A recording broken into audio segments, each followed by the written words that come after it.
What's going on, everybody, and welcome back to another edition of Generational Sports. I'm hosting as always, but listen, if you haven't noticed it because you're not watching it live right now, or maybe listen, the guy to my right, different, not Josh. It's not Josh. We have made the show instantly more classy, and the reason for that is Callum has a British accent, so we're instantly more we're more classy now. But Callum, I start every show off with a very important question to Josh. And since you're replacing Josh for this episode, and well, because you're one of my unwrapped brethrens anyway, how you doing, pal? I'm doing good, man. Yeah, it's a nice day here in sunny Dallas, Texas. Trying to stay cool inside all this this heat outside. Home of the Cowboys, and excitement is palpable with the season coming up. And yeah, just excited to be here. Thanks for having me. I'll try and live up to the classy nature of the show and try and keep things moving smoothly. Yeah, don't worry, it's not very difficult. How is that weather in Texas? Because let me tell you something. First of all, I'm a larger man, so me too. We don't do well in the heat. And let me tell you, it's been about 95 and humid here in New York. I could jump right off the Empire State Building. That's how I feel about it. There's days when I'd kill for 95. Honestly, like 95 would be amazing. See, it gets when it gets above 100, it's really difficult. I mean, I came over here a slightly less large man, to play soccer at college, and do that too, doing that and trying to run in 100 degrees was a whole other question. So it isn't easy, but generally speaking, when you grow up in kind of rain, cold, and clinical depression, like a lot of people in the UK, sunshine and rainbows, generally speaking, it's a better place to be. So it's not perfect, nothing ever is, but I'd be quite happy with kind of 85 and a little breeze would be ideal. But I'd rather it was 100 than 40 is how I look at it. See, I'm a big 75 and a 3 mile an hour, 5 mile an hour wind, huh? I can take that. Now, I feel like most of the time in New York, it's all right. I think it's stupid, the difference between dry heat and humid heat. Listen, it's hot either way. But with that being said, is it dry heat down there? Is it dry heat? It's less humid than, say, Houston. Houston's a lot more humid. Okay. But it's still more humid than like the UK, what I'm used to, where there really isn't much humidity at all.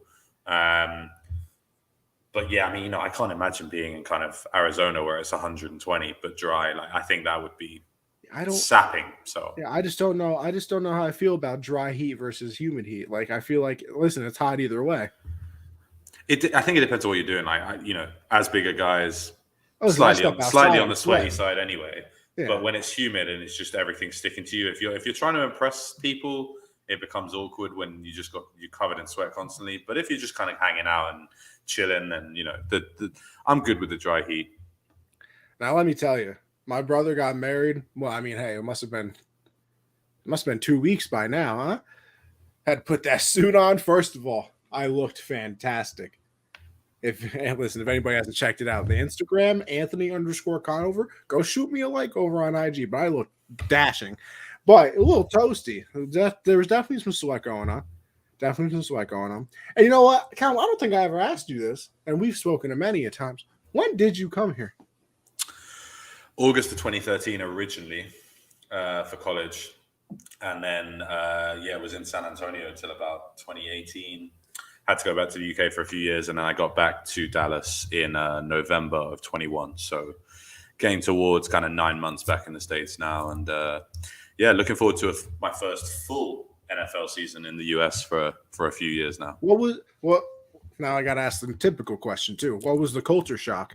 Was there anything? To Texas? Yeah, massive. Was it? Everything. I mean, the first I got off a plane, I landed here at like 11 p.m. at night in San Antonio. And the first guy, when I was walking through the airport, the first guy I saw, hat, big mustache, massive belt buckle. And I was like, okay, so we're just doing the stereotypes then. Okay, that's fine. It's funny. I think not having been to Texas before at that point, I was definitely expecting kind of cowboys everywhere and people riding horses and stuff like that. And, I think the perception of Texas when you haven't been here is what West Texas is, where the Lubbocks and places like that, where there is maybe a bit more of a country feel to it. But to be fair to Dallas, to be fair to San Antonio, Austin, and Houston, all the big cities are very nice places to live. I can't recommend them enough. And, you see how Austin's blowing up. Like, it's more expensive than New York is now. So who knows really what direction that's very going to go. difficult to do, by the way. Very difficult. Yeah, honestly. Well, listen, what a time. What a time to be alive. And you know what? We're going to jump into it, people, because we're kind of just going to freeform here, huh? Listen, because I'm going to be honest with the people here. Josh is usually the one that comes up with some topics. I've been a little busy recently. Just finished up my internship, though, thank God. Had to listen, by the way, I don't plan very far in ahead, so this might have been my problem. But I'm doing this internship, and all of a sudden I look yesterday, I had to hand in a portfolio. That's fine. I thought, something light, easy portfolio. I had to make a website. A website for the portfolio? Bro, I'm sitting, and listen, I don't go to bed until 5 in the morning. So, I wake up 1:30 in the afternoon. All of a sudden, I find out I got to make a website. Your boy was on Squarespace doing great things. If anyone can do that in 5 hours, it's you, obviously. Listen, it was due at 12. I got to finish by 6 o'clock. Easy. Proud of myself. While watching the Yankee game, which didn't end well. Man, I don't think you've got too much to worry about with the Yankees. I think they'll be fine come postseason. I think you'll be absolutely fine. Listen, I'm starting to get a little worried. Now, listen, Aaron Boone made a great statement early in the year. He said right now, when they were the hottest team in baseball, winning every single game, he said, we're making a lot of deposits right now so that down the line, if anything goes wrong, we can make some withdrawals. And let me tell you, they've made quite a few withdrawals the past month and a half, 2 months. So a little worried. Now, I'm not fully worried only because I want Stanton back in the lineup. I want Rizzo back in the lineup because now, Rizzo got a little back thing going on. He missed 4 games earlier this year with a back thing. Might acting up a little bit because, listen, with Aaron Judge on pace to become Jesus himself, the teams have officially started walking and they started giving that Barry Bonds treatment. So once somebody can hit behind Judge and actually actually give the man some protection so they have to throw a pitch, somewhere close to the strike zone, and they keep losing, then I'll be concerned. But right now, nervous. Concerned, maybe not so much. So just to jump off that in terms of, where we're going to start tonight, I'm going to start in New York. Now, I know they're not your team, but obviously Yankees, I'm sure there's plenty of Yankee fans out there who are also New York Giants fans. Okay. And I think there's something that's really interesting there was this rep going around social media this weekend that made Daniel Jones look completely clueless. Now, I'm not here to say yes, no, up, down, left, right about Daniel Jones. I think he's got some talent. I don't necessarily think he should have been drafted as high as he was by the Giants, but that's a whole other discussion. That's Dave Gettleman's question to answer one day. But do you see the New York Giants sticking with Daniel Jones? Or, as there have been rumors, are they going to go and trade for Jimmy Average himself, Garoppolo, from the 49ers? Now, let me say this. I think Jimmy would be an upgrade from Daniel Jones. And I don't think that's much of a hot take, especially with the way Mr. Danny Pennies has been playing and all the turnovers he has, the fumbles, everything. But there's just a weird thing that, like, Giant fans, or at least the ones I see on Twitter, and some people just still kind of have a faith in Daniel Jones. And let me tell you something. I've watched more Giant games than I ever in my life would want to watch. I figured that might be the case. More Giant and Jet games in my life than I ever wanted to watch. Well, being in the New York area, exactly. Why would you not have an opinion? Which is why I wanted to start here, really, because despite you being, a fan of the Death Star that is the New England Patriots organization, I feel like your knowledge of the New York area and your connections in there would suggest that you maybe have a little bit more of an insight than maybe I do, being a significant number of I think miles away. I think they're going to stick with Jones the whole year. I really do. They won't trade for Garoppolo. No, I think because I don't believe they picked up his 5th-year option. So I think I'll check it. I don't remember exactly, but I think this is his last hurrah. I think if he does bad here, he turns into guy who bounces around the league as a backup, and then But I also feel, which is also kind of they declined it. Sorry to they jump did in. decline it. April 28th, 2022. Giants won't pick up the 5th-year option for 23.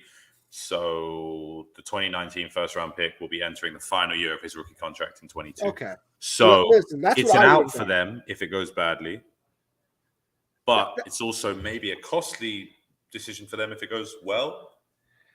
See, that's always my thing because I don't know. Maybe you're with me on this. I hate tanking. I think tanking absolutely ruins plenty of sports. I think it's terrible. Baseball, basketball. Listen, the 76ers did it, and yeah, they're good now. Still haven't won a championship. If I'm going to tank, I better damn well win a championship. Listen, I come from a sport where if you tank, you don't play in the league anymore. I forgot that. Does that. And so, obviously, I'm not here proposing relegation in the NFL. Well, there's no real logical way to make it work. XFL. But it would be quite funny if the winners of the XFL, your prize is you get to take the Jacksonville Jaguars spot in the NFL next season. That would be funny to me. I would enjoy that. And I can see Logan's comment about the Giants if we can get that one up because he's. I don't know that I would go necessarily as far as a dumpster fire. I think the decisions they've made in the offseason, bringing in Joe Shane and Brian Daboll, have been very good. I think Daboll is a very good coach who will find a way to make things work. But Daboll has also inherited kind of an island of misfit toys in that Daniel Jones, no one's quite sure what he is. Saquon Barkley, everyone knows what he can be, but is he ever going to be able to be that based on injuries? Can I be this guy? Yes, sir. I'm over Saquon, by the way. I'm over it. Really? I'm over it. Listen, I know that the offensive line is bad, and I also know you kind of need a good offensive line if you're going to be a running back. But he is the props that he gets does not make sense to me. Because here's the thing, right? Here's the thing, and maybe I'm wrong, and maybe you can change my mind on this. I would rather have a running back who is a constant 3 yards every time. Even if you average 3 yards per carry, I would take that instead of Saquon, where it's -1 yard, -3 yards, -5 yards, a 6-yard run, and then a 70-yard run. And then for the next 25 plays, it's 1 yard, -3 yards. And then at the end of the game, he has 15 carries for 95 yards. And you're like, oh my God, Saquon Barkley is unbelievable. And then you look at the game and you're like, wow, Saquon Barkley played like absolute trash. And he had one run down the sideline. I think that's where your point about the offensive line comes in, because I don't want to blame Saquon for having a bad line. And I'm not going to sit here and tell you that Saquon is the greatest running back that ever lived. He might be probably the greatest college running back of the last 2 decades. No, maybe. That man was a problem. I mean, you got Reggie in there, but yeah, no, I don't want to disrespect, recency bias. I don't want to disrespect people, but certainly of the last 10 years that I've really been following college football seriously, I can't think of anyone who's been quite as electrifying as Saquon is. Now, the NFL is a different game, and it's not uncommon for superstars at college to not quite translate. But I do kind of wish he'd just been put in a different situation, because I think he could have been electric to finish. But no, I love a big explosive play, so you're not going to hear me, say that they should get rid of Saquon by any means. Because I love an explosive play too. Would you take the 3 yards per, or would you take the one flashy run? There's a part of the NFL and the chess game that is the NFL is that you have to have that threat of lightning in a bottle. Like that, and it's a funny suggestion, Barkley to the Jets. Yeah, Vic. Listen, they've just drafted Breece Hall, who himself is a pretty good college running back at Iowa State. Apparently third on the depth Michael chart. Carter, they really like as well. Huh? He's also apparently third on their depth chart. I don't believe that. Yeah, I mean, you can be third on the depth chart week 1 of preseason and be the starter week 1 of the NFL season. You know, I only pay so much attention to depth charts until it's kind of the end of training camp. I think there's definitely a part of it that is, if we put the rookie first on the depth chart immediately, the veterans get a little bit annoyed, especially if the rookie hasn't quite got the playbook yet and so on like that. I don't necessarily think that, you know, Breece Hall has to take every snap for the Jets at running back this season. I think they've got a core of good running backs. And also, to my frustration as an avid fantasy football player, all of these coaches from the Shanahan tree like to use 4, 5, 6 different running backs, which is why the 49ers are so annoying, because they can't just settle on a workhorse. Oh, you hate us then, huh? Oh, I mean, I love Damian Harris. And yet this Ramondre guy is trying to ruin my life all of last season. And it seems even this season, now he's going to, you know, I mean, Stevenson, credit to him, what player, obviously. But I just, you know, and you drafted more this year, like Pierre Strong and things like that. I didn't understand what, you know, I don't understand a lot of what Bill Belichick does, but there's a reason why he's there and I'm here. So, but yeah, sorry, just to finish on the Giants specifically, their wide receiver room is so weird that, you know, didn't score a touchdown last year. Well, yeah, and I thought bringing Kenny Golladay in was a decent upgrade for Daniel Jones at the time. But obviously that didn't really work out. And Slayton and Shepard, we kind of know what they are. They kind of haven't really developed. And so, you know, for me, it is almost, I wouldn't be surprised if the Giants had a bottom 5 record this season and really went the blow-up route. But again, knowing what Brian Daboll is like, unless they've pre-agreed that, like, that's okay if that happens when they brought him in, I can't imagine him signing off on that, because obviously he's been part of the huge upturn in Buffalo's fortunes and creating offense with Josh Allen. I think that answers the the Daniel Jones question in a weird way too. And I also think, you know, kind of bouncing to one of your other teams with the Dolphins. Watch your mouth, son. I think both of those teams are putting all the chips in the table to the front of the table and being like, listen, if you can't succeed now, you're done. Because you look at the Giants, they bring in Golladay. Obviously, Saquon, you hope has a full healthy year. Brian Daboll, offensive coach. You go to the Dolphins, they bring in Tyreek Hill. They already had Jalen Waddle. They got Mike Gesicki. They bring in, you know, another genius from the Shanahan tree, offensive coach once again. If those two quarterbacks don't take what they did, and like to me this year, Tua is unsuccessful if, first of all, they have to make the playoffs. I think that's the minimum. But I also think Tua is unsuccessful this year if he's not at least like 28-12. He needs, and I'm being nice, I would really like to see him have 30 touchdowns. And I know that kind of sounds to see him like 30 and 10. Yeah, I mean that would be But you know the weird part about it too is I feel like that sounds like a lot, but is it really that much in today's NFL? Like, is 30 touchdowns in a passing world that much anymore? In a 17-game season, no. I mean, the only thing I can say is that, you know, and we'll go through all the Dolphins right now, but specifically in terms of numbers, if that's what we're saying, as Christian tells us, and Christian knows a lot better than we do, that the O-line is responsible for the first 2.5 yards and the rest is on the back. And we'll get to these Dolphins running backs in a second, because they're, you know, playing with the Cowboys and Titans. Playing God catch them all like Pokemon with running backs right now. Packers, Pats, week 4, and Packers, Dolphins, week 16 going to be epic. See, this is the problem. I'm talking about the Packers. I know. Good for him. He's right. I mean, the Packers are serious, and if the Aaron Rodgers interview that I listened to on part of my take this morning is anything to go by, you know, he's in a good place and excited for the season. And we'll touch on the Packers later on because they're an interesting situation. I like the idea that Logan is putting the Jets second in the AFC. Yeah, my man Vic is out of his mind. We'll talk about the Patriots because he might not be too wrong with that one. Notre Dame versus BYU at the Raiders Stadium in Vegas this year, absolute vibe. Listen, imagine watching college football. Couldn't be me. Couldn't. For a game like that, it could be. I think I'm gonna, Callum. I think I'm gonna try it this year.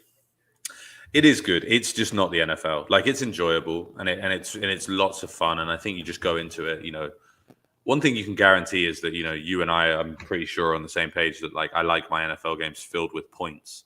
I don't want 7-3 at halftime. I want 27-24 at I agree with halftime. that, but you get that in college football. But my other thing is with college, I want my NFL games that way, but I also like the fact that I know it might and probably will be close. Yeah.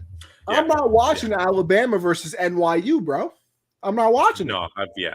I've got no interest in watching Bama beat people by 40, but I've got interest in the SEC being, a touchdown here or there in each game at the end. Hopefully going to get some college games this year in person. I was at SMU's practice the other day. Really interested to see how they do. I think Dallas is crying out for a successful college team, and SMU was once upon a time a real powerhouse and could become that again. But anyway, sorry, on the Dolphins specifically. Yeah, Tua, now that Stephen Ross has decided to screw us out of a first-round draft pick. Yes, he did. Shout out, Bill. Belichick's master plan coming to fruition again. It really changes everything because when we had 2 first-round picks, if Tua didn't work it out this year, you've got enough collateral there, enough capital to move up. You can get your CJ Stroud, please no. You can get your Bryce Young if that's what you want to do, maybe. But now it kind of feels like Tua really just has to work out because with Tua, there's no way we're going to win less than 7 games with Tua. I mean, I hope so. No, but like in a nightmare situation, I genuinely think the worst the Dolphins could do is 7-10. But when I look at their schedule, I worry that the best they're going to do is 9-8, unless this talent gels really quickly and they get to 10-7, or praise the Lord, 11-6, and they would definitely be in the playoffs. I think in the AFC you're going to have to win 10 games to be a playoff team. With the amount of depth in the AFC, 9-8 is not going to be good enough. You're going to have to get to 10 wins, and for the Dolphins to do that, they're going to have to win one of these big games against Matt's aforementioned Packers and other teams like that in order to get in. Well, the Packers game is really exciting.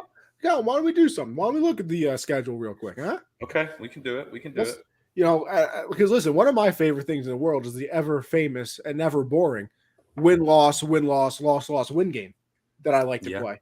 Yeah. And I mean, special reference to the Dolphins social media team for their awful schedule release. This is terrible, by the way. They did nothing in this graphic. It's terrible.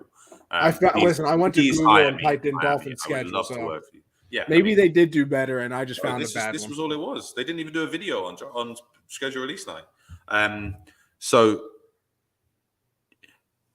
I mean, I'm going to say win week 1 because I am hearing reports that the Patriots offense is in a bit of a shambles. And I think that with Matt Patricia holding plays, it might take them a couple of weeks to work it out. Also, the Patriots have a bad record in Miami generally. So can I say this? Yes, you can. I have win for the Pats only because Bill versus a rookie head coach. Okay. And usually we have trouble in Miami late in the season. Because it's 9 degrees in New England the entire year, and then all of a sudden we play in Miami and it's 95, and it doesn't make any sense to any of the New England players. So I hear that, and I'll accept that, but I'll raise you the fact that Tua Tagovailoa is 100% win rate against the Patriots. This is a very true statement. So we can agree to disagree, and that's one we can discuss. But there are a few fairly obvious ones on here. But I'm basically saying that do you know who I feel sorry for, the Patriots? I feel sorry for Mac Jones because he has no one to throw to. Like, Devontae Parker's not a bad player, and you picked him up from us, and that's very nice. But Mac Jones has nobody. No, Devontae Parker is a 2 on a good team and a 3 on a very good team. But he's our 1. Kendrick Bourne sucks. And he was our best player. Who's the other guy? Jacoby Myers. He sucks as well. All right. Sucks is very strong. I say this politely, respectfully. They're incredible athletes, and I could never do what they do. But they're both rubbish. And if you're Mac Jones not having a weapon, Mac Jones' best receivers are the 2 tight ends. And Jonnu Smith was on a milk carton last year. So yeah, but apparently he's looking good in camp. Either way, Patriots whole other discussion. Yeah, I'm saying win. You're saying loss. That's fair enough. The Ravens, somehow we beat them last year and we had no right to. We will lose this one because Lamar is back with a vengeance. So I'm saying we're 1-1 I'm assuming you have us 0-2. Listen, I'm going to be real with you. This is an easy rest. This is 3 losses in a row. I got zero faith you beat the Ravens, Bills, or Bengals. Zero. So in my head, basically what I'll say is after 6, we're 3-3. That's what I'd say. So you got a Pats win, 3 losses in a row. Jets win, Vikings win. Yeah, Kirk Cousins is a fraud of the highest level, and I won't believe in him ever. So, but yet you believe in Dak. We can go there. I promise you we'll kill go me there. sometimes. It's not necessarily even. It's not even necessarily believe. It's the level of slander you get just because you have a star on your helmet is unfair, is what I would say. Whereas Kirk Cousins has everything he needs to succeed and still sucks. Is that hold on? The only one I would say is up for debate. The turquoise is home games, right? The turquoise is home games, yeah. So again, so we're at home against the Vikings as well. We're not going to beat the Bills either home or away, so you can just give those 2 losses straight away. The only one, and this might sound ridiculous, but the only one that I think we could potentially flip, and the reason I say this is because I don't think they will be able to perform at the level they did at the end of last season. I think there's a chance we could beat the Bengals, and it's not that I don't think Joe Burrow and Jamar Chase will light us up, because they will, but it's going to be very interesting to see how McDaniel's system translates and starts this year. Thank you, Alec. You are completely correct. Listen, you're not going to get any, you're not getting any argument out of me about Kirk. But basically, what I would say is, even if we go with UAC and we say the Dolphins are 0-4, I would then say that the Dolphins are 5-4 before they play Cleveland. Like, we will beat the Steelers, the Lions, and the Bears. The Bears are possibly the worst franchise in the league this year. The Bears could be the worst team in the league.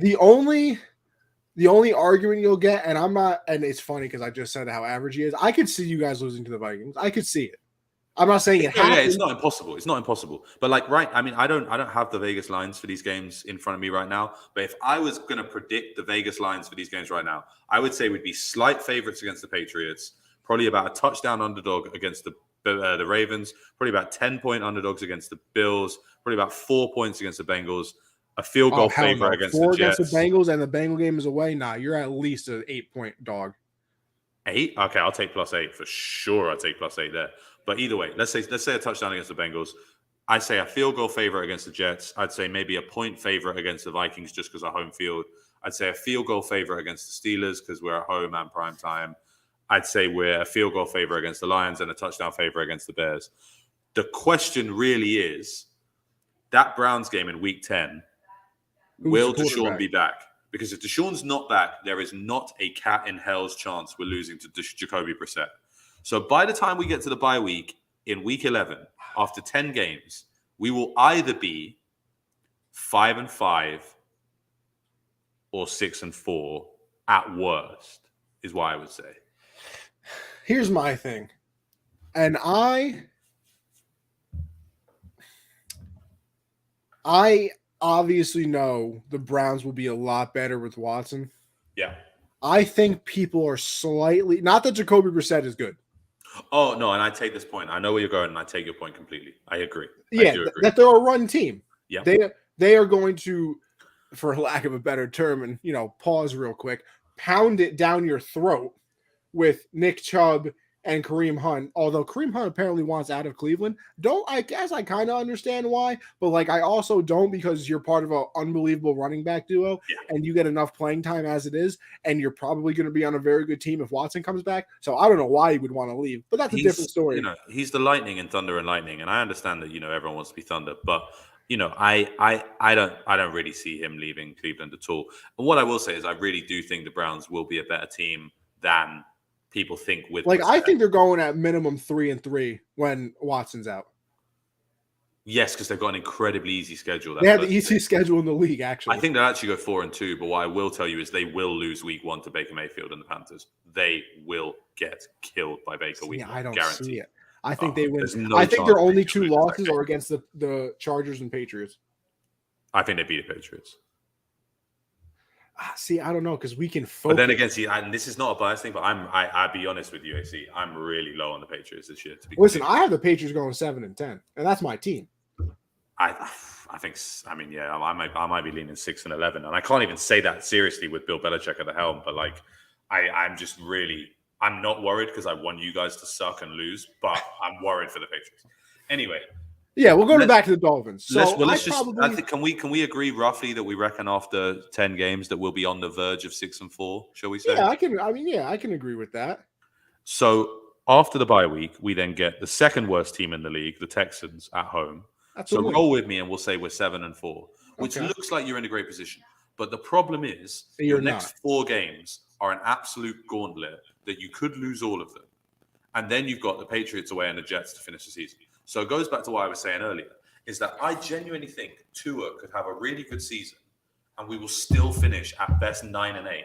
Because, I personally don't like the Niners and think Shanahan's a little bit fraudy at times, blows a lot of leads, can't really get over the final. I just don't know how I feel about Trey Lance. Well, I think he'll be excellent running, and I think he's probably a better thrower than people are giving him credit for. But right now, until I see it, I have to go with belief that Mike McDaniel going back to the Niners could find a way to beat the Niners. I think that game is pivotal. If we're going to make the playoffs, week 13 in San Francisco, we have to win that game because there's not a chance that we beat the Chargers away. There's not a chance that we beat the Bills away. Are we going to beat the Packers at home on Christmas Day? No. Like my Christmas Day just got so stressful. So stressful. I didn't need it. Like, am I really happy the Dolphins are on prime time? Yeah, it's great. For the first time in 15 years of me being a fan, we have a superstar talent on the team and we're building in the right direction. But I don't need my Christmas Day ruined by 4 hours of Aaron Rodgers picking our defense apart. Now, what I will say in all of this, and we haven't really gone into detail on the actual roster here, Christian Trey Lance was making throws his redshirt freshman year that I still haven't seen Dak make. Not everything's about Dak, lads, honestly. We'll get to Dak. But anyway,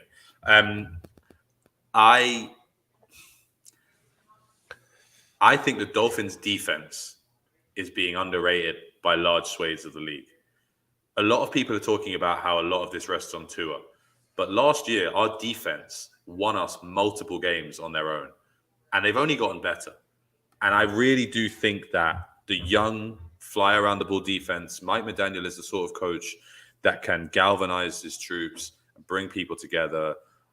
I'm excited to see what the Dolphins defense can do against the quarterbacks who I don't think are in the elite category. And for me, on this schedule, that's Mac Jones, that's Zach Wilson, that's Kirk Cousins, that's Trubisky or Pickett, that's Goff, that's Fields, that's Brissett, that's Mills, that's Lance, that's Jones, and that's Wilson again.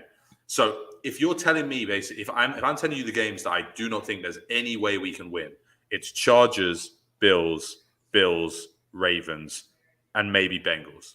Would be the 5. You got faith in the Packer game? Sorry, forgive me. Packers as well. Forgive me. Sorry, I misspoke. Packers, Bills, Chargers, Ravens, Bengals are all really hard to win. So that is 7 games already that I'm saying, right? 7 or 6? 6. Let's see. 1, 2, 3. Bills twice, Bengals, Ravens, Packers, Chargers. So at the most, realistically, I think we could, if everything went perfectly, we could go 11-6. If everything went perfectly. But that means that we'd have to beat the Niners on the road and the Patriots home and away, which how often does that happen, Now, let me ask you this question, because this is where I can kind of get in trouble. Because I think, like you said, Jimmy average. Mm-hmm. This man, defense has won them plenty of games. They won a game, I think, is the year that they went to the Super Bowl where he passed for like 70 yards. Yeah. But they won the game. You know what you have in a player. And I always say, listen, do you know how hard it is to find a quarterback? Like, that's why before the Browns were going to get Watson, and they were like, oh, yeah, we're thinking about trading Baker. I was like, listen, I don't think Baker's the greatest player ever, but Baker just brought you to the playoffs and a playoff win for the first time away at the Steelers that I have ever seen. That was the first time the Browns, and listen, I think they made the playoffs in like 2006 or something like that before. But guess what? I was 6 years old. I didn't have any recollection of that. So the first time that I actually knew what was happening, the Browns were good in my life. and they're like, "Oh yeah, I think we're gonna get rid of Baker." And my thing is, are you out of your mind for 1 second? Crazy. Like, you found a quarterback after all of those years. Because Callum, go with it. Stay with me here. When's the last time? Sorry to do this to you. It's been since Dan Marino that the Dolphins had a quarterback. It's been Joe Namath for the Jets, who, by the way, fraud Hall of Famer, more interceptions than touchdowns. I'm just saying. Let's see. The Texans had Watson, but before and after that, it's been terrible.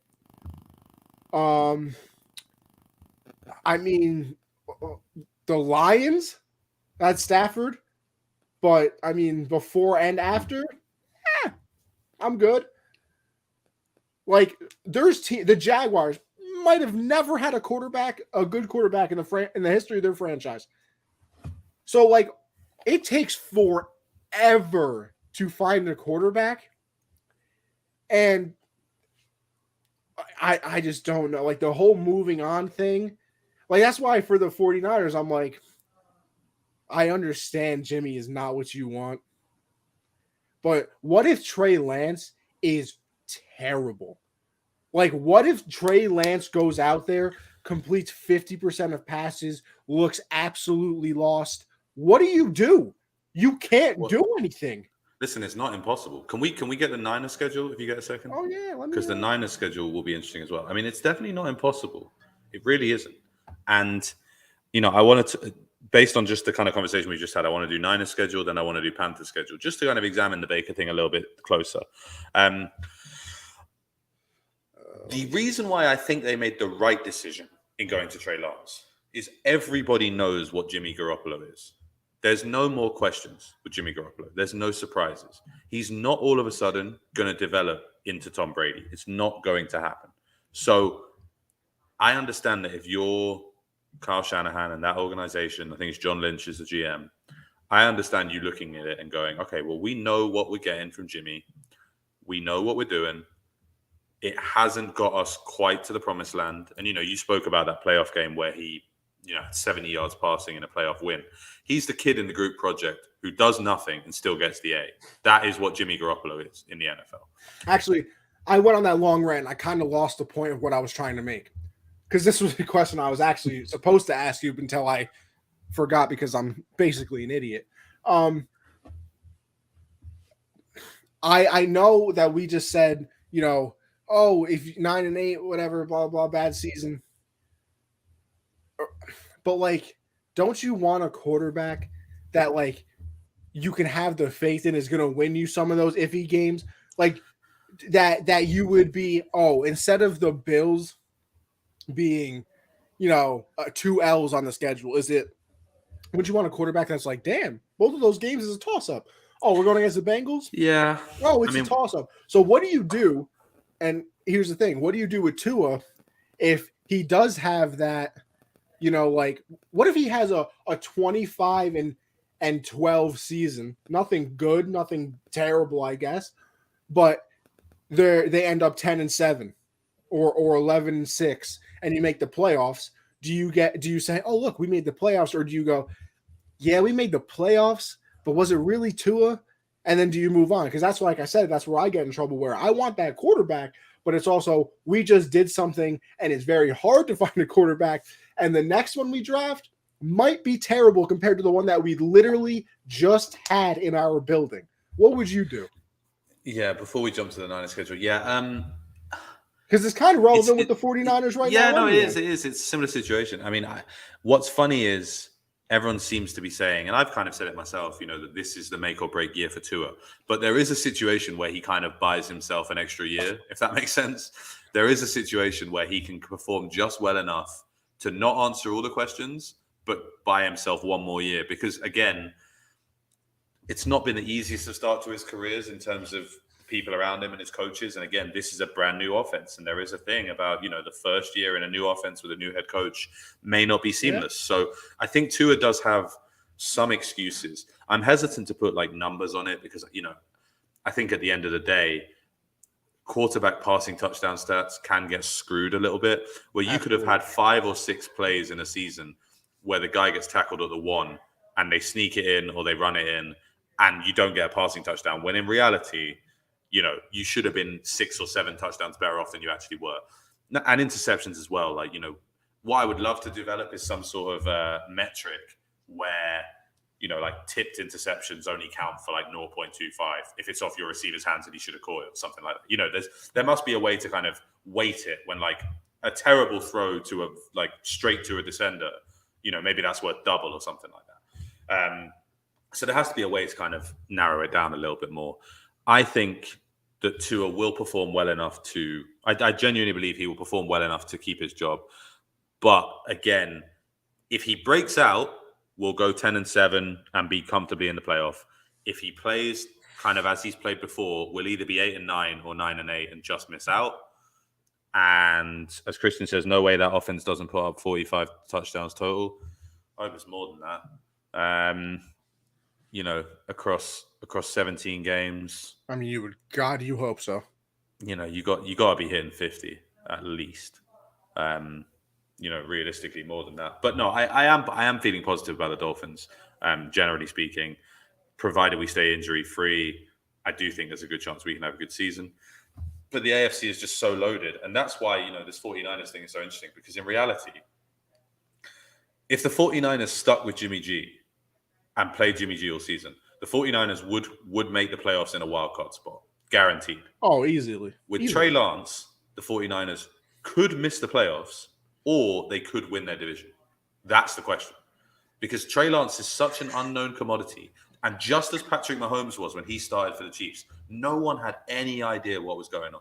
No one had seen it. There was no tape on him in the pro leagues. Obviously, you've seen him at college, but Texas Tech, completely different situation. Yep. If Trey Lance is the second coming, the people in San Francisco seem to think he is, he could revolutionize his 49ers offense and get them over the hump. The point is, let me pick a game at random here. Let me pick a game on their schedule. So, okay, in week 7, the Niners play the Chiefs. Jimmy Garoppolo cannot win that game. He cannot beat the Chiefs. Jimmy Garoppolo is not good enough to do that. Trey Lance might be. But also, Jimmy Garoppolo will not lose week 1 against the Bears. Trey Lance might. That's the conundrum. Is the floor with Trey Lance, we don't know how low it is. You want the ceiling, we have no idea how high it is. You want to know what the perfect example to me is? And just picking one game, I would look. Let's see, what's home and away here? Does it tell you? I think the red is home and the gold is away. Okay. Yeah, you're right. No. Yeah, red is home. Yeah, you're right. So let's look. Damn. Let's look. All right, week 11, even though it's on the road. Yes, sir. The Cardinals. It's in Mexico City, so it's kind of a neutral. Okay. Thing, yeah. Mutual site, whatever. I know for a fact Jimmy's going to win one of those games. Week 11 or week 18, I know for a fact the 49ers would beat the Cardinals at least one time. Mm-hmm. With Trey Lance, I have no idea if they beat them either one. Yeah. And I mean, you can look at a game, and it sounds weird. You said they would automatically lose to the Chiefs, but look at their success against the Rams. They went 2-0 against the Rams last year in the regular season. Obviously, they lost that playoff game, which was an unbelievable game anyway. With Trey Lance, do I think that they go 2-0 in the regular season? They could get swept very easily. So, that's the whole thing with and the trouble kind of that I guess we have of predicting what the 49ers do is I literally have no idea who Trey Lance is. Yeah. And that's where you get into the scary thing that I said before. Trey Lance, like you said, could be the second coming. Trey Lance, starting this year, could go on a 30-year run maybe with the advances in medicine. And make Tom Brady look like an absolute bum by the end of his career. Anything is possible. It's possible. Trey Lance could be unbelievable. Or he could be Ryan Leaf. and Jamarcus Russell. And that's kind of why, I feel like predicting it doesn't even make sense. Listen, I'll give you a couple predictions. I think you beat the Bears because they're one of the worst teams in the NFL this year. I think you sweep the Seahawks because they're unbelievably awful. You sweep the Seahawks because Drew Lock exists. Exactly. I think you beat the Falcons because they might have the worst record in the NFL this year. Yep. Them and the Seahawks are going to compete for it.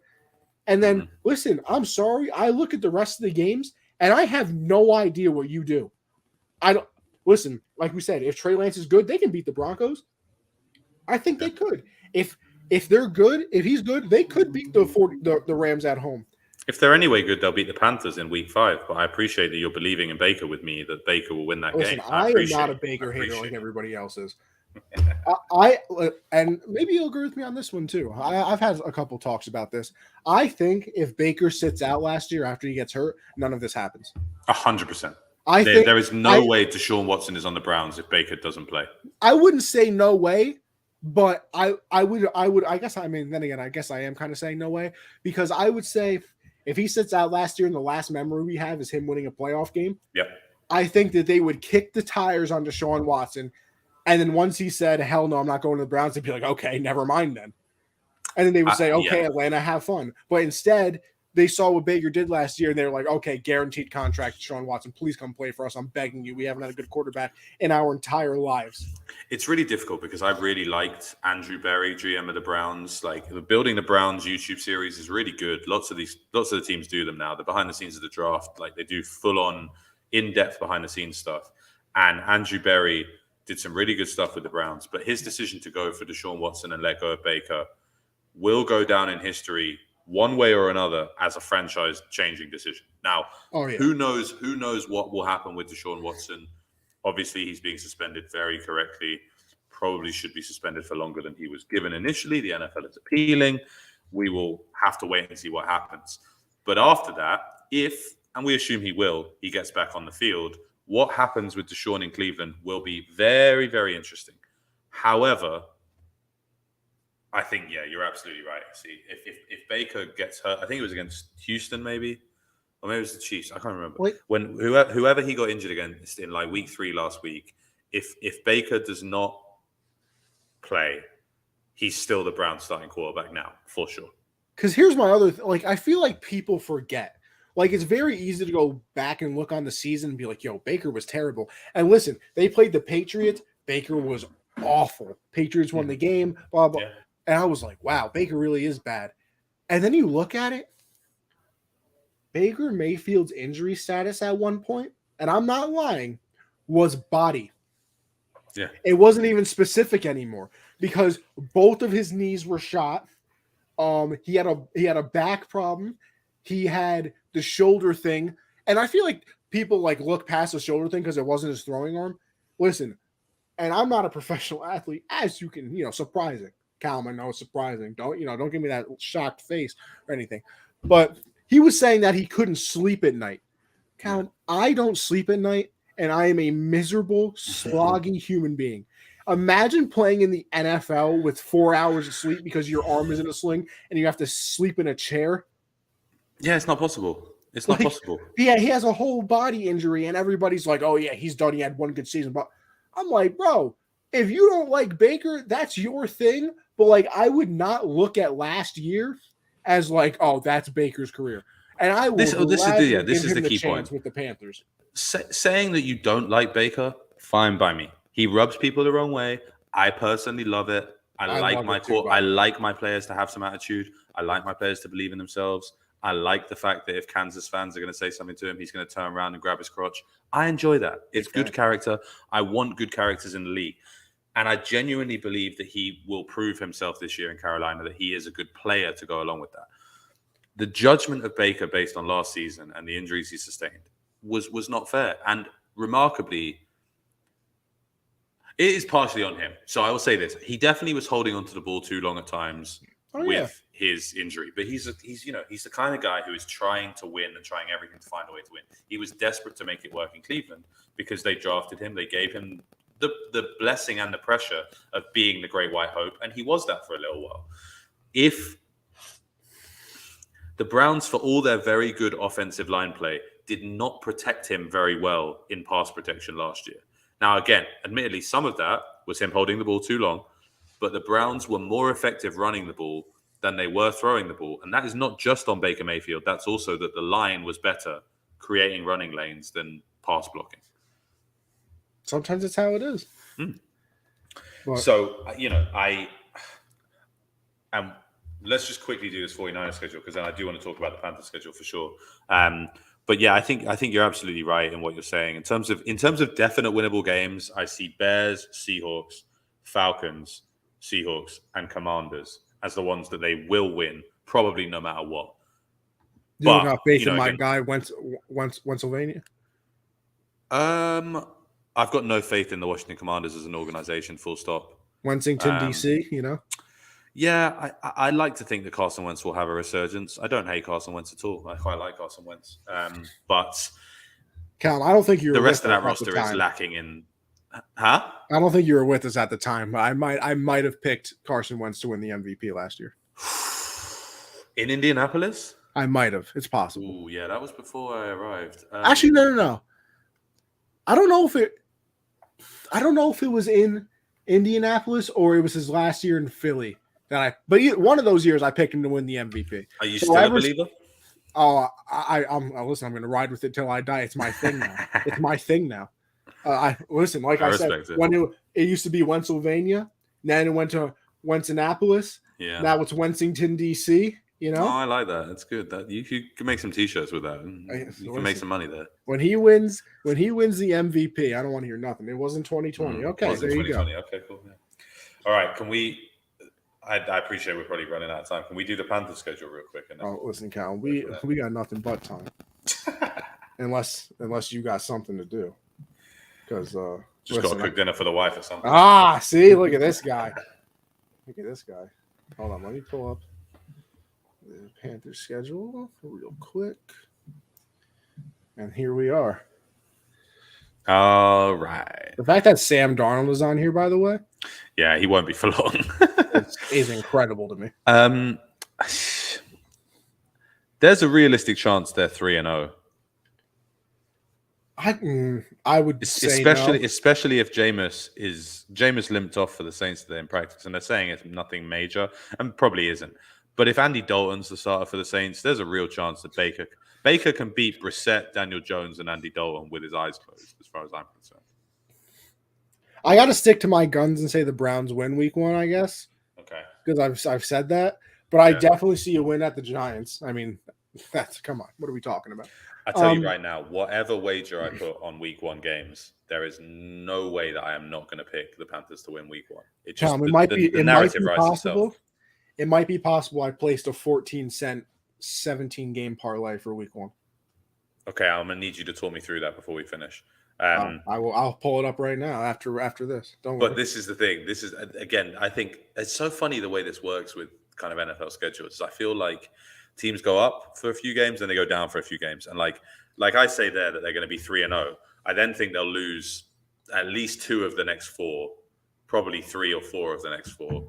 So they go from 3-0 and Baker's, God's gift to Carolina, to all of a sudden they're 4-3 or 3-4, and I'm not sure. Then they beat the Falcons 2 times in the next 3 games, lose to the Bengals and Ravens. But I think by the time they get to their bye week, I really do think there's a chance that they would be 5-7, 6-6. I really don't think this Panthers roster is bad. That's a scary ass schedule, Jimmy said. Well, but it's scary because you've got the Buccaneers home and away, and they're just unfortunate that they have to play the NFC West because that is a loaded schedule. Exactly, but that makes. But in reality, in their run-in, they beat the Seahawks. They could beat the Steelers. They could beat the Lions, and again, they could beat the Saints. They'll beat the Falcons twice. I say guaranteed, not necessarily guaranteed wins, eminently winnable games. Lions, Seahawks, Falcons, Giants. And then I'd put the Steelers on there as winnable. The Browns, because we know that Brissett is not going to be there. I think they could win 7 or 8 games. Chris, 6 good players on the Panthers. Okay. Baker Mayfield, DJ Moore, Christian McCaffrey. And then on the defensive Brian side Burns. Yeah. Seems he's the only player top 10 in their respective position. I mean, yeah. Yeah, but they've got a lot of guys who are in that 10 to 25 range. Jeremy Chin, thank you. That was the one I was missing. Like I think DJ Moore. Thank you, Christian. I do think DJ Moore is a really talented receiver. God damn, I wish I could remember what it was. Josh gave me some stat when we were doing the hard count last week. I think Moore is like the only player, like one of a few players to have a certain amount of yards over the past couple of years or something like that. So I mean, no, he's not I bad. know the one you're talking about. I can't remember what the hell it was though. I don't know. I like Terrace Marshall. He could develop into a wide receiver that we like for sure. Possible. And then you've got to think that Ike Ekwonu, top five lineman, is going to be a solid addition to them. At least. I'm completely blanking on some of these names, so I'm pulling up the roster. Yeah, listen. J.C. Horn, cornerback. Jeremy Chin, Xavier Woods. These are people. Johnny Hecker, they've got one of the best punters in the league now. So there you go. True. That's at least 6. Christian, calm down. Christian, calm down. Baker is maybe top 30? Calm down, bud. Christian, calm down. Calm down. You're trying to tell me there's only 2 worse quarterbacks than Baker Mayfield? You're having a laugh. I'm not even going to go into the rankings because we've done it 1,000 times and we never agreed. But there's no way. There's just no way that you can put Baker that Baker's low. not outside of the top 20. Calm down. Yeah. And look, there are definitely scary elements to this schedule. And, what I fully expect to happen with the Panthers this year is that Baker proves he is still a starting caliber NFL quarterback. At the end of the season, Matt Rule gets fired, and then the new head coach will come in, whoever that is. And based on that new head coach, Baker will either stay in Carolina and re-sign with them or try and go somewhere else. And where Baker could end up, going back to something we spoke about earlier. If Daniel Jones doesn't work out, Baker could be in New York. He's the sort of guy who can deal with that. He can deal with the loud press. See, the only thing is, I feel like this quarterback draft is going to be so heavy. I mean, not that I watch college, but I know that there's a lot of names coming out this year. Yeah. I wonder if the Giants are bad if they just draft a quarterback. It's possible. It definitely is possible. Because, I mean, you can look at the Giants and I don't know. I'm just not in love with them. You're looking at like a 6-win team. So, yeah. Well, Christian, you know more college than I do, so I'll defer. 7 legit first-round college quarterbacks next year. 7. So, if that's the case, I mean, you're looking 7. Christian says 7 first round. Christian said 7. I don't know about 7. I love a draft night with loads of QBs though, so I'd be very happy if it was 7. But it's one of those things where Baker's going to fall into that category of good enough to be a starter, and almost in a very different way because they're very different kinds of players. Very similar to where Jimmy G is now, which is we know what he is, And I think Baker's ceiling is probably winning that playoff game for Cleveland in Pittsburgh. Like, I don't know that Baker is ever fully going to be able to make it to a Super Bowl champion, but Baker will give you exciting moments that Jimmy Garoppolo cannot. So, that's how I feel basically. I mean, yeah, I don't disagree. I absolutely don't disagree. Well, listen, we've gone through a few teams here. Yeah. And real quick, will you do your week 1 parlay for me? Oh yeah, I forgot. I forgot all about that. Let me tell you something. Is it going to hit? No. But do you throw a prayer out there? Absolutely. I'm going to be interested to see how many of the 17 I agree with. How many 16. 16. I guess I was wrong. So let's see. Listen, I love the Bills this year. Yeah. I got the Rams in the opening game of the year. Take the over. I didn't do any overs. I only picked the games. No, I know. I'm just that's why I would 100% do that. So Rams, yeah. I got Rams. I took the Bengals -6.5 against the Steelers. Yeah, Week 1 with hate that. Trubisky or Kenny Pickett. Hell no, they're not scoring. I took the Eagles money line against the Lions. Yep. I took the Colts money line against the Texans. 100%. I took minus 20. Yeah. Yeah, I probably should have. I took the Saints money line against the Falcons. Yep. I took the spread -6 against the -6 the Ravens against the Jets. Yep. I took the Pats money line, baby. I know you would. We'll leave that. I'll ignore that one. Yeah. I took the Browns money line. Okay. Yeah, we've been there. Yeah. I took believe it or not, I did take the 49ers -6.5 against the Bears week 1. Yeah, no, for sure. The best. I got Commanders money line against the Jags. Against the Jags? Yeah. The Commanders are home. I wonder if Doug Peterson can crack Carson Wentz. That's what I wonder. But yes, I don't hate that as an idea, yeah. I took the Raiders +4 against the Chargers. Ooh. That's the first one that I'm not sure. +4, though. I think they'll keep it close. I love the Chargers. Oh, no, I love them, too. Listen, a little hint to what we're going to do after this. I might have them at the top of the division. Titans, I took their money line against the Giants. Yep. I took the Chiefs money line against the Cardinals. Yes. I took the Packers money line against the Vikings. 100%. I took the spread for the Bucks -1.5 against the Cowgirls. On the road? It is on the road, but hey, when you got a goat in your pocket, you know. I hear you. And then I took the Broncos -5.5 against the Seahawks. Yeah, Russell Wilson's not losing that game, is he? I put a whopping, Callum, 14 cents on it. It would win me $8.96. I mean, that's pretty fun. So, I mean, hey, what's a prayer? Yeah, what is a prayer? No, honestly, there's a lot there that I agree with. I would have stayed away from the Chargers. I mean, I appreciate picking every game. I would have stayed away from the Raiders plus money. I am interested to see what the Raiders are like this year. I'm nowhere near as high on them as a lot of people are. Really? I think the Raiders might be the 4th best team in that division. But see, the thing is, I do too, but I also think the 4th best team in that division might be the best team in any other division besides the AFC East with the Bills. I do hear you. So, all right. Well, that's my prayer week 1 parlay. If anybody else was interested in that, so feel free to put 14 cents on it on FanDuel. And listen, maybe if a couple of those games go final and they win, listen, your boy could always cash out. And even if it's $5, I'm still cashing out because I started. Listen, it was the last 14 cents in my account because it took me forever to get verified on FanDuel. I sent them a picture of my license, my social security card, and they wouldn't verify me. And then like 3 months later, I tried it again, sent a picture of my license in, all of a sudden, all good. What are we doing? So that annoying us anyway. But listen, let's go through real quick. We're just going to shoot off the top of our head. Let me pull up, ESPN for my own sake, so I can make sure I don't forget a division because, well, like I said, I am that guy. But we'll start with an easy one. And we'll go, Cal, what do you want to do? You want to give our rankings or do you want to just do the division winners?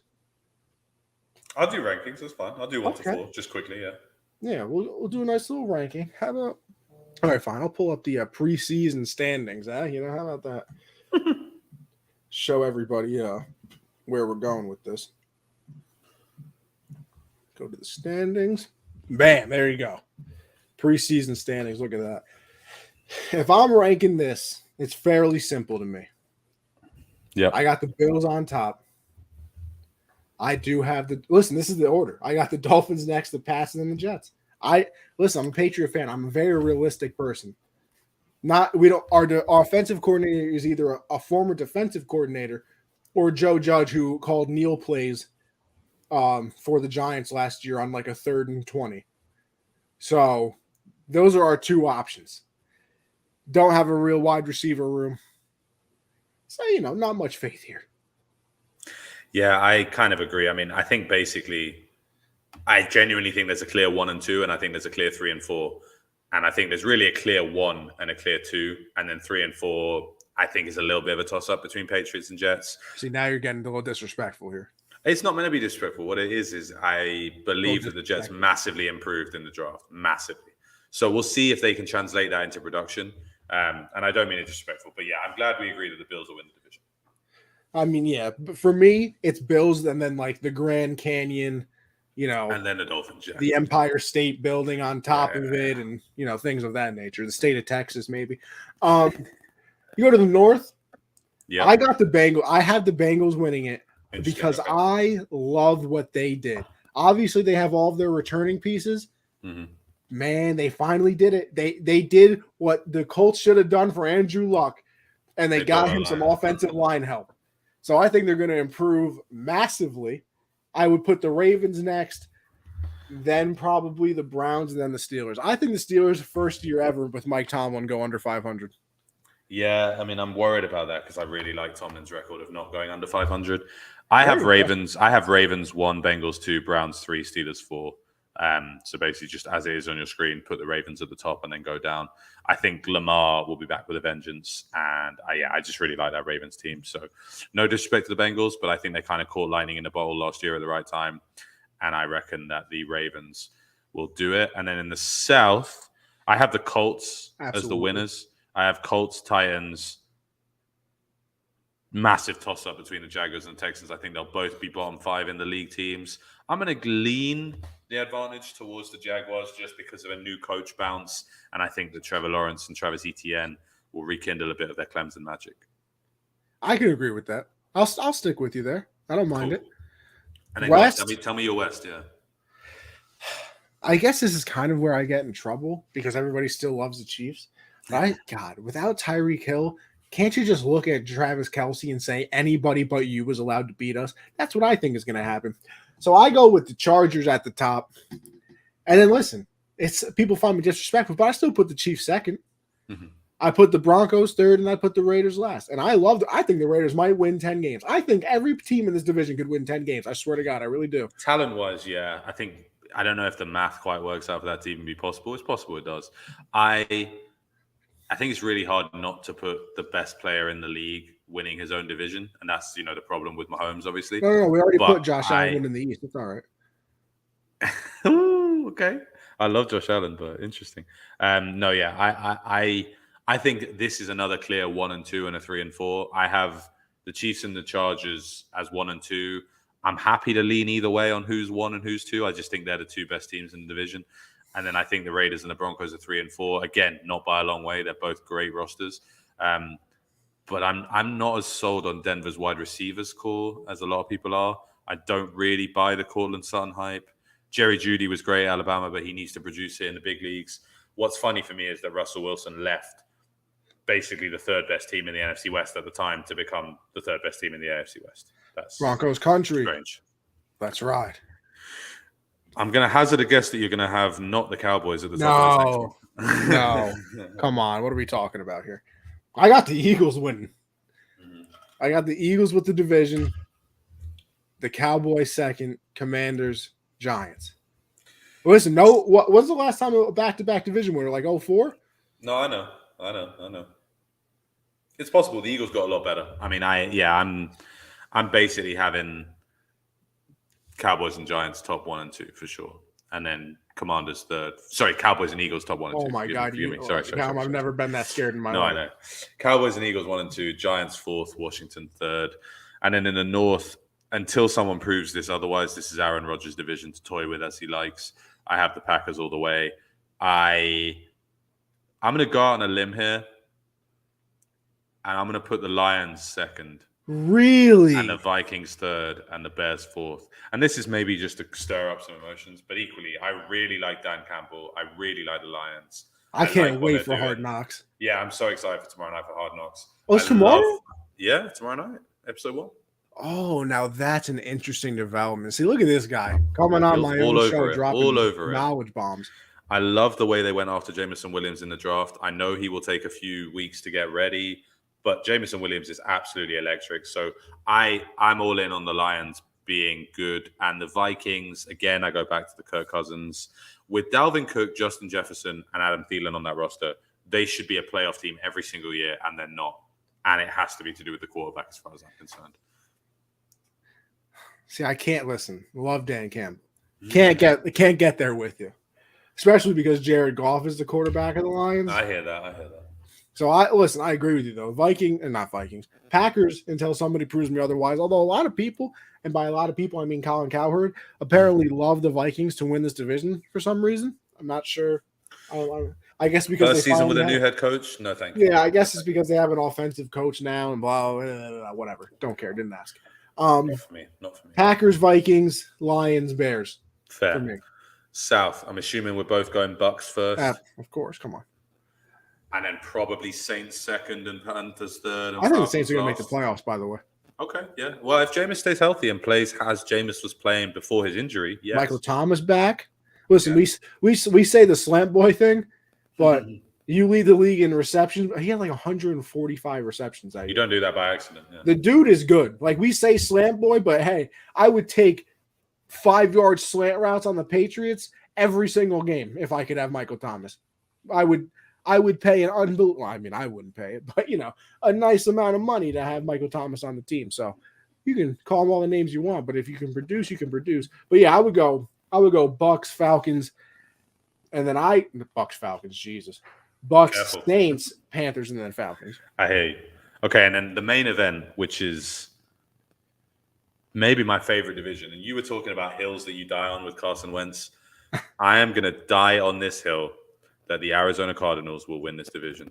Really? The Arizona Cardinals and Kyler Murray and Cliff Kingsbury can be successful, will be successful with guys like J.J. Watt in that locker room, Hopkins coming back after 6 games to bolster it, his college roommate Hollywood Brown tearing things up with his speed, Rondale Moore in his second year as an all-out gadget weapon, James Conner, a very underrated running back. I really like the Cardinals. The Rams are going to be the Rams. So I think it's a clear 1-2 and then a clear 3-4.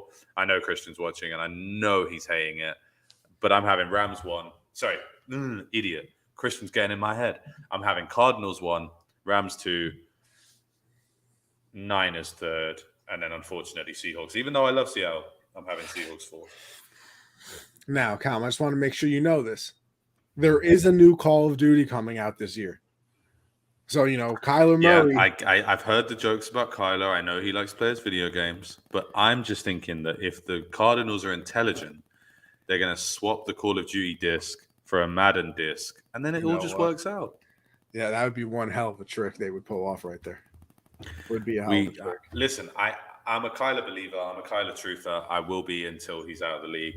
I love that little man. He's hilarious and just fantastic. And Cliff Kingsbury is too good looking to fail. Handsome gentleman. Handsome gentleman. Now, you could throw it back in my face and say, what about Jimmy Garoppolo? And I'd say, yeah, I hear that. But no. Second best looking quarterback in the league to my guy, Tom. Tom got the distinguished Cardinals to win the division. Book it. Take the +1. Yeah, I got the Cardinals to come in second. Make the playoffs. But the Rams, listen, I mean, you got Cooper Kupp, best wide receiver in the NFL, by the way. You got Matt Stafford, who don't care what anybody says. People complain, arguing that if he's top 10 or top this, whatever. You're out of your mind. You're out of your mind. Top 10. He probably deservingly top 7, honestly. They signed Allen Robinson, who, by the way, looks unbelievable in training camp. Doesn't mean that much, but looks unbelievable. They signed, casually Bobby Wagner, who's probably, you look at him and Luke Kuechly as the best linebackers of our, last little generation we've had of linebackers. Yeah, I got to go with the Rams. Cardinals, I'll go next, obviously. I just don't really have the faith in the 49ers. I at least know what the Cardinals are. And then, yeah, I mean, come on.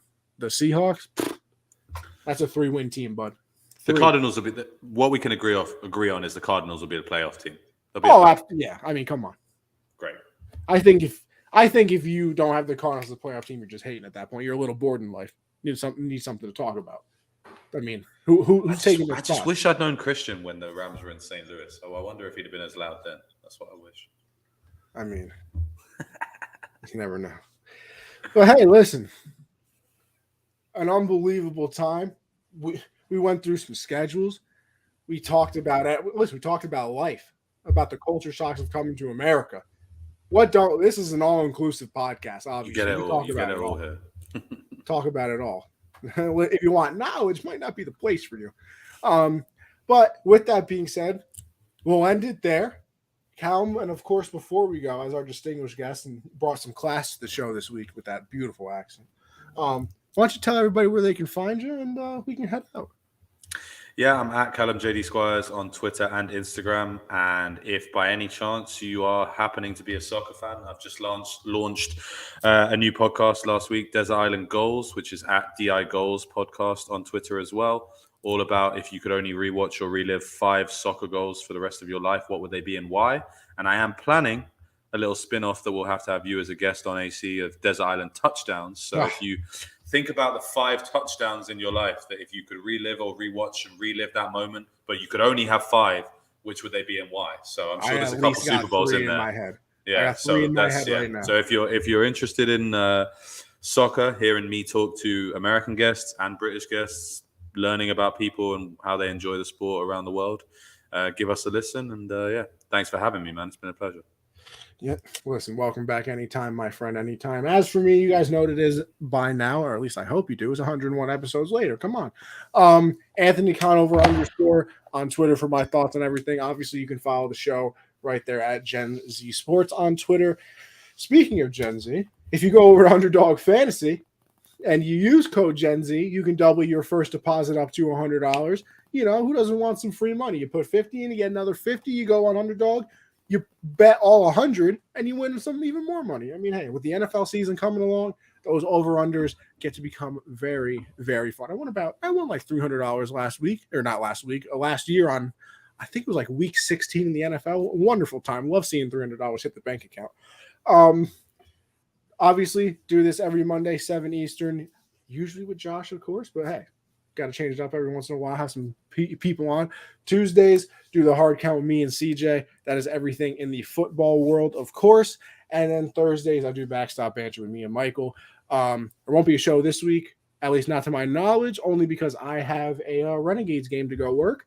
So I will not be there unless Michael finds a guest. But if he does, that is 9 Eastern, usually every Thursday, everything in the baseball world. So make sure you go and check that out. All 3 of those podcasts are available on Apple Podcasts, Spotify, iHeartRadio, Anchor. Listen, wherever you listen to a podcast, we're available. And if you want to see these beautiful faces live, just head over to the YouTube, Unwrap Sports or Generational Sports. You can find everything that we do over there. But with all of that being said, Callum, I appreciate you coming on the show, brother. I appreciate everybody in the comments. And listen, people, until next episode, all right, y'all have a good one.